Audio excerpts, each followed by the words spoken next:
प्यारे बच्चों नमस्कार, कैसे हैं आप सभी लोग। मेरे सभी गुड्डा गुड़ियाओं का तहे दिल से बहुत बहुत स्वागत है। भाई कॉमर्स वाला ये जो पेपर आपका हुआ है इसकी प्रॉपर आंसर की और इसकी टॉपिक एनालिसिस आज की वीडियो में करते हैं। अगले 15 मिनट में आपके लेने वाला हूं।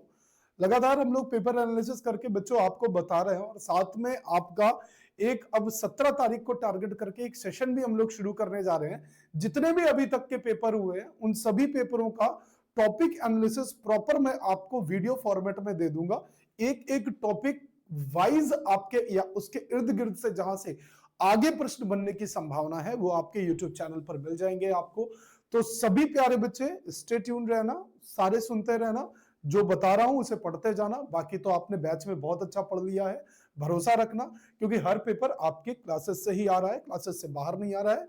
2-4 क्वेश्चन हमेशा जीएस में बाहर से रहते हैं, उसमें घबराने जैसी कोई जरूरत नहीं है। लेकिन मैक्सिमम आपने अगर पढ़ाई की है मन लगा के बैच के अंदर तो सारी क्लासेस से ही आपका पूरा पेपर है। आइए जरा देखते हैं भाई आज का जो पेपर हुआ था, इस पेपर को एनालिसिस कर लीजिए। प्रश्न आपका बहुत सर्वसाधारण पूछा गया। आइए पहला प्रश्न देखते हैं और डील करते हैं। सही उत्तर को चुनना शुरू कर दीजिएगा। देखिए, दिल्ली का प्रथम सुल्तान जो कि जिसने खेती की भूमि की नाप कराई, मैंने आपको बताया था बहुत अच्छे से। खिलजी वंश में जो सबसे ताकतवर शासक था, एम्परर था, अलाउद्दीन खिलजी के बारे में और उसकी पूरी पॉलिसीज को पढ़ाया था। आप जाओ पीपीटी उठाओ क्लास के अंदर, आपका सल्तनत काल में खिलजी वंश जो मैंने आपको पढ़ा रखा है, इस खिलजी वंश को जब आप पढ़ोगे तो प्यारे बच्चे आपको अपने आप समझ में आ जाएगा कि ये आपकी क्लास से नोट से एज इट इज क्वेश्चन था। खिलजी, अलाउद्दीन खिलजी इसका सही उत्तर हो जाएगा। निम्नलिखित में से कौन वैश्विक ताप वृद्धि, ग्लोबल वार्मिंग के लिए जिम्मेदार है?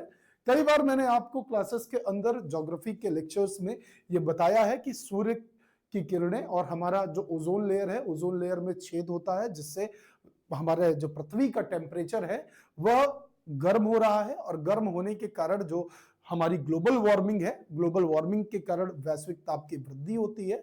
और वैश्विक ताप की वृद्धि का जो प्रभाव है, समुद्र तल के स्तर को बढ़ना, हिमनद यानी ग्लेशियर्स का पिघलना, यह भी संभव है। बीमारियां उससे फैलती हैं, बिल्कुल। प्रवाल भित्ति का विरंजन होता है, इरोजन होता है, यह भी बिल्कुल सही बात है। ब्लीचिंग की प्रक्रिया आपकी चलती है जिससे डाइवर्सिटी आपकी नष्ट होती है। तो अर्थात इसका सही उत्तर कौन सा हो जाएगा? पहला, दूसरा और तीसरा और चौथा, अर्थात सभी यहां पर सही उत्तर हो जाएगा, ये ध्यान रखिएगा। उसके बाद भाई अगला करेक्ट आंसर आपके लिए क्या है भाई?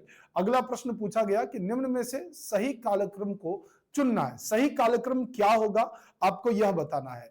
अगर आपने देवेंद्रनाथ टैगोर, मैंने आपको रविन्द्रनाथ टैगोर मतलब राम मनोहर राय के बारे में, राम मोहन राय के बारे में, स्वामी विवेकानंद जी के बारे में, सबके बारे में आपका जो मॉडर्न हिस्ट्री के लेक्चर्स है उसमें पढ़ा रखा है। और केशव चंद्र सेन, रविन्द्रनाथ टैगोर, देवेंद्रनाथ टैगोर, राम मोहन राय, तो सही कालक्रम आपसे पूछा है। आपको इसका उत्तर, अगर आपने प्यारे बच्चे यहां पर सबसे पहले बात करूं तो राम मोहन राय के बारे में आप पढ़ते हैं। राम मोहन राय के बाद फिर आते हैं आपके केशव चंद्र सेन, फिर आपके देवेंद्रनाथ टैगोर, फिर स्वामी विवेकानंद। तो इस कालक्रम को आपको लगाना है। तो सही कालक्रम में आपका जो है तीसरा, पहला, दूसरा और चौथा, यह उत्तर आपका सही हो जाएगा। तीसरा, पहला, दूसरा और चौथा। ठीक है, चलो आगे बढ़ जाते हैं। अगला प्रश्न आप सभी बच्चे देखिएगा कि एक प्रक्रिया जिसमें भारी अघुलनशील पदार्थ तल पर बैठ जाते हैं वो क्या कहलाती है? क्या कहलाती है ऐसी प्रक्रिया?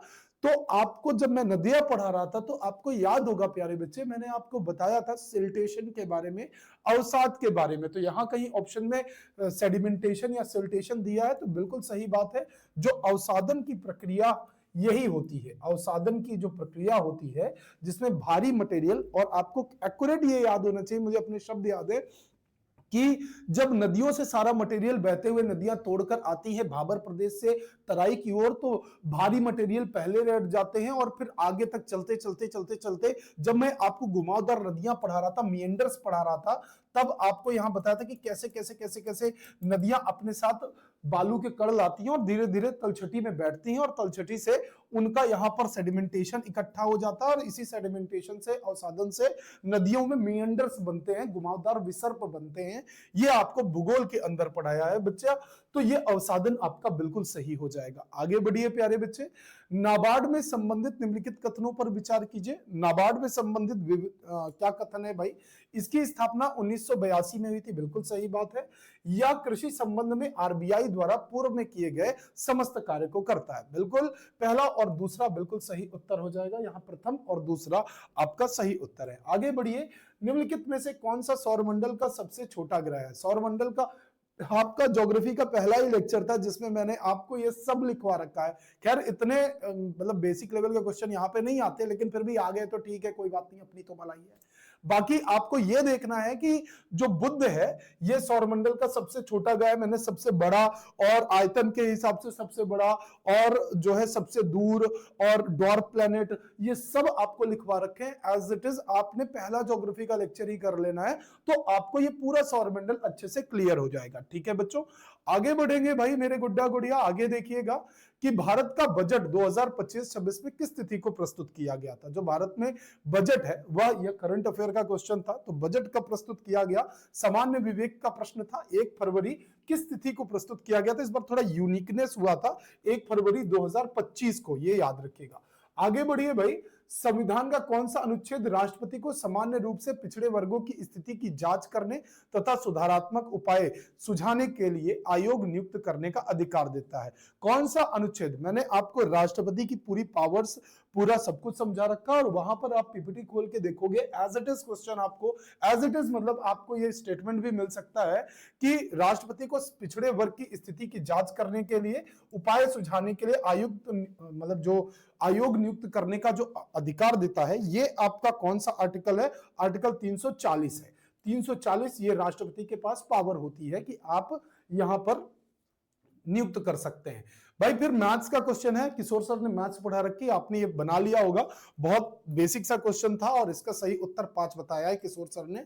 ठीक है, मैं आपको बता दे रहा हूं, 5 आपका सही उत्तर हो जाएगा। ठीक है, अब आगे बढ़ते हैं भाई। अगला प्रश्न आपका आता है कि match the list 1 to list 2, सूची 1 से सूची 2 को सही सुमेलित कीजिएगा। Prairies, steppes, velds, campos, pampas, ये सब कुछ पढ़ाया हुआ है, ऐसा कोई नई चीज नहीं, घास के मैदान है। आगे भी मैं आपको पूरे घास के मैदान करा दूंगा और अच्छे से, आप परेशान मत होना। तो भाई यहां पर सही उत्तर क्या हो जाएगा भाई?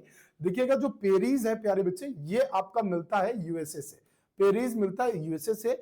स्टेपीज मिलता है प्यारे बच्चे सेंट्रल एशिया से, जो मध्य एशिया है वहां पर स्टेपीज के मैदान है, घास के। वेल्स आपके प्यारे बच्चे साउथ अफ्रीका से संबंधित है, और कंपास आपका, कंपास ब्राजील। मैंने आपको ये याद, अगर आपको याद हो कि जो कंगारू होता है वो कंगारू कंपास खेलता है, ऐसे करके बताया होगा क्लास के अंदर। ठीक है, चलो नहीं देख लेना इसे बहुत अच्छे तरीके से।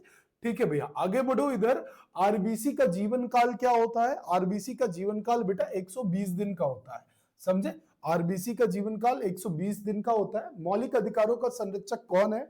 भाई मैंने सुप्रीम कोर्ट के अंदर आपको पढ़ा रखा है और अभी भी आगे बोल रहा हूं, राष्ट्रपति, हाई कोर्ट और सुप्रीम कोर्ट और राज्यपाल, इन सबकी पावर, इन सबके जो आर्टिकल्स हैं उन्हें बहुत अच्छे से ध्यान से देखकर जाना। भारत का सर्वोच्च न्यायालय प्यारे बच्चे, ये क्या है? भारत का सर्वोच्च न्यायालय है, यह ध्यान रखिएगा। आगे बढ़ेंगे, महिला खो खो विश्व कप 2025 में भारत का कौन सा स्थान प्राप्त किया है? तो महिला खो खो विश्व कप 2025 में भारत ने कौन सा स्थान प्राप्त किया था? तो भाई प्रथम स्थान प्राप्त किया था, यह बात याद रखिएगा। कौन सा स्थान? प्रथम स्थान प्राप्त किया था, यह ध्यान रखना है। ऑपरेशन सिंदूर, ऑपरेशन सिंदूर जब हमारे ऊपर अटैक हुआ था, फिर हमने उसका रिवर्स मारा था, बड़ा फेमस हुआ था प्यारे बच्चे। और ऑपरेशन सिंदूर 7 मई 2025 आपको डेट याद रखनी है, 7 मई 2025 की डेट याद रखनी है। ठीक है भैया। हाँ, दूसरा, भारत में निःशुल्क एवं अनिवार्य शिक्षा का अधिकार अधिनियम कब अधिसूचित हुआ? अधिसूचित पूछा है तो प्यारे बच्चे आपका यहां पर 2009 सही हो जाएगा। लागू पूछता तो 2010 हो जाता। जैसे संविधान हमारा बनकर तैयार हुआ, लेकिन लागू बनकर तैयार 26 नवंबर 1949 में हुआ था, लेकिन जो लागू हुआ था प्यारे बच्चे वो 26 जनवरी 1950 में हुआ था। इसी वजह से अधिसूचित आपसे पूछा है तो आप 2009 लगाओगे 2010 की जगह। ठीक है, जर्मप्लाज्म, आपका जर्मप्लाज्म होता है क्या एक प्रकार का? तो जर्मप्लाज्म प्यारे बच्चे यह क्या होता है? तो एक तरीके का जेनेटिक मटेरियल होता है, अनुवांशिक सामग्री होता है, यह ध्यान रखेंगे। आगे बढ़ेंगे, एक रेलगाड़ी 800 मीटर है, तो भाई इसका सही उत्तर किशोर सर ने 200 मीटर बताया है। वो आपके लिए एक कंबाइंड क्लास लेकर आएंगे जिसमें आपके जितने भी अभी तक के पेपर हुए हैं उन सबकी प्रॉपर वो एनालिसिस करवा देंगे। ठीक है, तो मैथ्स के लिए परेशान होने की आवश्यकता नहीं। भारत का पहला प्रक्षेपण यान कौन सा था? तो भारत का पहला प्रक्षेपण यान आपका उपग्रह प्रक्षेपण यान एसएलवी, आपका एसएलवी 3 था ना, एसएलवी 3 था, बिल्कुल सही हो जाएगा। उपग्रह प्रक्षेपण यान आपका सैटेलाइट लॉन्च व्हीकल आप जिसे बोलते हो वो एसएलवी 3 था, इसी वजह से इसका बी ऑप्शन बिल्कुल एक्यूरेट हो गया प्यारे बच्चे। वृत्त की त्रिज्या 50% बढ़ा दी जाए तो वृत्त जो है वह लगभग कितना 125% इंक्रीज हो जाता है। इसका सही उत्तर आप लोगों ने यही लगाया होगा, आशा करता हूं। इसके अलावा बेटा जो प्रसार शिक्षा है वह किस प्रकार की होती है? जो एक्सटेंशन एजुकेशन होती है वह अनौपचारिक होती है, औपचारिक नहीं होती, अनौपचारिक होती है, नॉन फॉर्मल एजुकेशन के अंतर्गत आती है, फॉर्मल एजुकेशन के अंतर्गत नहीं आती है वो। वैश्विक बहुआयामी निर्धनता सूचकांक में क्या सम्मिलित नहीं किया गया? क्या सम्मिलित नहीं है? तो भाई यहां पर जीवन स्तर जो है यह सम्मिलित नहीं, बाकी शिक्षा, राष्ट्र आय, जीवन स्तर सम्मिलित है प्यारे बच्चे। राष्ट्रीय आय, नेशनल इनकम जो है यह सम्मिलित नहीं है। सी ऑप्शन आपका बिल्कुल क्लियर हो जाएगा, यह ध्यान रखिएगा। फिर अगला क्वेश्चन आपका बड़ा खूबसूरत था कि संविधान सभा का स्थायी अध्यक्ष किसे चुना गया था? आप जानते हो जब संविधान सभा 1946 में बन गई, फिर आपका जो स्थायी अध्यक्ष है वह डॉक्टर राजेंद्र प्रसाद को चुना गया था। और आपका जो बी आर अंबेडकर साहब थे यह कौन थे? प्रारूप समिति के अध्यक्ष थे। और के एम मुंशी साहब भी प्रारूप समिति के सदस्य हुआ करते थे। ठीक है, और भी बातें आज जो है मैं आपको ये बता रहा हूं, इससे संबंधित मैं आपको बहुत डिटेल में सब करवा दूंगा। जब बर्फ में, वैसे करवा रखा है पूरा, आप लेक्चर्स के अंदर देख सकते हो। जब बर्फ पानी में बदलती है तब ऊष्मा निकलती है, तापमान घटता है, ऊष्मा अवशोषित होती है, उपरोक्त में से कोई नहीं। जब बर्फ पानी में बदलती है तो क्या होता है? तो बर्फ हमेशा जब पानी में बदलती है तो ऊष्मा अवशोषित हो रही होती है एटमॉस्फेयर के द्वारा, तो अवशोषण होता है, यहां पर हीट एब्जॉर्ब हो रही होती है, तभी जो है। जबकि कभी भी तापमान घटता है ऊष्मा निकलती है, ऐसा मत कह देना, ऊष्मा निकलती नहीं है, अवशोषित हो रही होती है। ठीक है, हाँ। आगे प्रश्न है कि पंचायती राज व्यवस्था का मुख्य उद्देश्य क्या था? भाई पंचायती राज व्यवस्था जब लाई गई, तो मैंने पंचायती राज का जो टॉपिक था जब आपको पढ़ाया पॉलिटी के अंदर, तब आपको ये भी नहीं बताया, ये जरूर बताया कि हमने जो लोकतंत्र था, इस लोकतंत्र के अंदर हम विकेंद्रीकरण यानी डिसेंट्रलाइजेशन कर रहे थे। पंचायती राज व्यवस्था से जो निम्न स्तर पर लोगों के द्वारा लोगों के शासन का ये जो वक्तव्य है इसको सत्य कर रहे थे। तो यही आपका सही उत्तर भी हो जाएगा। लोकतंत्र की शक्तियों का विकेंद्रीकरण यानी डिसेंट्रलाइजेशन, यही इसका सही उत्तर हो जाएगा। किस राज्य सरकार ने पिंक ई रिक्शा योजना का शुभारंभ किया था? तो महाराष्ट्र सरकार ने पिंक ई रिक्शा योजना का शुभारंभ किया था। नेशनल करंट अफेयर से क्वेश्चन है। निम्नलिखित में से किसने आपका बायोग्राफी लिखी थी? विलियम वेडबर्न ने, या किसने? लॉर्ड डफरिन ने, एओ ह्यूम ने, एनी बेसेंट ने, या आपका किसने लिखी थी? प्यारे बच्चे यहां पर जो सही उत्तर हो जाएगा एलन ऑक्टेवियन, इनका पूरा नाम क्या है? Allan Octavian Hume. इन्होंने ही 1885 में आपका जो कांग्रेस है उसकी स्थापना भी की थी। इन्हें ही पक्षी विज्ञान का जनक भी कहा जाता है। और यही जो है मतलब बायोग्राफी लिखी थी निम्नलिखित में से किसकी? जीवनी विलियम वेडरबर्न ने लिखी थी, एओ ह्यूम की लिखी थी, ये याद रखिएगा। भारतीय प्रायद्वीपीय पठार की सर्वोच्च शिखर, हाईएस्ट पीक कौन सी है? 200 करोड़ बार याद कराया होगा। अन्नाईमुडी अन्नामलाई की पहाड़ियों पर स्थित है। अन्नाईमुडी मलाई खा रही है पहाड़ियों पर बैठकर, ऐसे करके याद कराया था। और आपको प्यारे बच्चे यही प्रश्न पूछा भी गया है। अन्नाईमुडी, फिर दूसरे नंबर पर है डोडा बेटा। और आपका गुरु शिखर राजस्थान के अंदर बेटा, अरावली पर्वत जिसे आज काटने की बात चल रही है, वहां पर प्यारे बच्चे गुरु शिखर आपको देखने के लिए मिलेगा। महाबलेश्वर ये नहीं है यहाँ पर, ठीक है, ये मध्य प्रदेश के अंदर स्थान है। ठीक है, और मृदा के पीएच मान को मापन इंगित करता है किस चीज का? तो मृदा का जो पीएच मान है ये इंगित करता है जो है सक्रिय अम्लता का, कि जो आपका अम्लता है वह कितनी है, एक्टिव एसिडिटी कितनी है। जो पीएच मान है ये बताता है कि अम्लीय प्रकार की मृदा है या क्षारीय प्रकार की मृदा है, मृदा किस बेस मटेरियल से बनी हुई है, इस बात पे निर्भर करता है। ये प्रश्न यहां से था। उत्तरकालीन मुगल बादशाहों का सही कालक्रम आपको बताना है। उत्तरकालीन मुगल बादशाहों का सही कालक्रम क्या है? उत्तरकालीन मुगल बादशाह का सही कालक्रम है दूसरा, तीसरा और चौथा। क्या ये सही उत्तर हो जाएगा?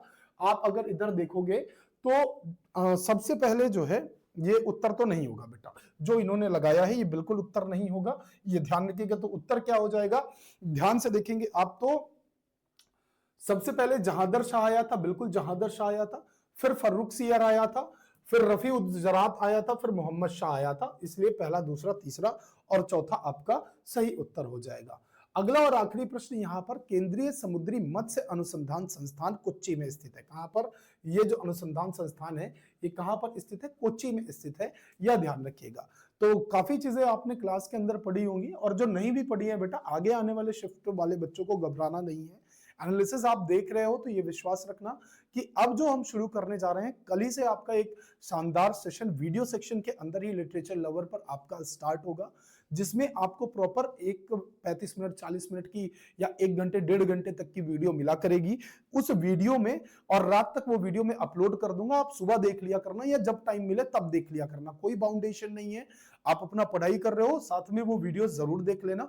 डेली एक वीडियो अपलोड करूंगा आपके लिए, अगले पेपर तक हो सकता है एक दिन में 2 वीडियो भी बना दूं, जिस हिसाब से मैं टॉपिक के ऊपर रिसर्च करके कि भाई अब इतने पेपर हो गए हैं कि एक कॉमन टॉपिक क्रिएट हुआ है, एक पैटर्न क्रिएट हुआ है जीएस का, और उस पैटर्न के आधार पर मैं आने वाले संभावित प्रश्नों को उन टॉपिक के अंदर कवर करूंगा।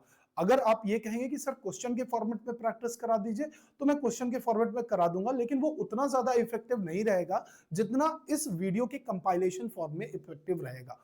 वो मेरे लिए आसान पड़ेगा, जबकि ये वाला मुश्किल पड़ेगा। मैं आपके लिए प्रॉपर अगर उस पर रिसर्च करूंगा तो थोड़ा टफ तो है मेरे लिए, लेकिन आप प्यारे बच्चों के लिए, लिटरेचर लवर के पूरी फैमिली के लिए इतना किया जा सकता है शानदार तरीके से, और ताकि आपका जो 17 तारीख का पेपर है वो बहुत शानदार जाए। कोशिश यही रहेगी, उम्मीद यही रहेगी। बाकी जितना आपने बैच में पढ़ा है, अभी भी मौका है, जो बच्चे अभी नहीं एनरोल्ड है वहां एनरोल करके अपना पूरा बेसिक बेसिक कवर कर लीजिए फटाफट सारे लेक्चर्स, क्योंकि हर चीज तो यूट्यूब पर नहीं कराई जा सकती, इसमें कोई दो राय नहीं है, लेकिन मैं कोशिश करूंगा कि उन टॉपिक्स को करा दूं जिसके आने की प्रबल संभावनाएं रहेंगी आपके पेपर में। एक एनालिसिस की वीडियो लेकर आऊंगा, उसके बाद इसे स्टार्ट करूंगा। ठीक है प्यारे बच्चों, इजाजत देना, नमस्कार, जय हिंद, शुक्रिया प्यारे बच्चों।